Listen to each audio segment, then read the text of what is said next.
কোটা সংস্কার আন্দোলন ঘিরে দেশের বিশ্ববিদ্যালয়গুলো উত্তপ্ত। মঙ্গলবার দিনব্যাপী দেশের বিভিন্ন বিশ্ববিদ্যালয়ে সহিংসতায় 6 জনের প্রাণহানির ঘটনাও ঘটেছে। কোটা সংস্কারের দাবিতে আন্দোলনরত শিক্ষার্থীদের সঙ্গে পুলিশ ছাত্রলীগের মধ্যে সংঘর্ষের নিন্দা জানাচ্ছেন দেশের সাধারণ মানুষ। সহিংসতার পথ পরিহার করতে আহ্বান জানাচ্ছেন দেশের শিল্পীরাও। দেশের সুপারস্টার শাকিব খানও তার অবস্থান থেকে চলমান সহিংসতা নিয়ে মন্তব্য করে বলেছেন, সব ধরনের সহিংসতার সমাপ্তি চাই। ব্যক্তিগত কাজে দুবাই আছেন শাকিব খান।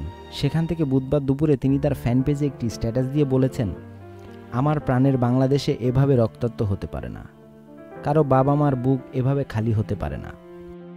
রাষ্ট্রের অভিভাবকদের দৃষ্টি আকর্ষণ করে শাকিব বলেন, আপনারা যারা অভিভাবক পর্যায়ে আছেন তাদের কাছে অনুরোধ রইল, এখনই আন্দোলনরত শিক্ষার্থীদের সঙ্গে কথা বলে এই সংকটের যৌক্তিক সমাধান বের করুন। সব ধরনের সংঘাতের সমাপ্তি চাই।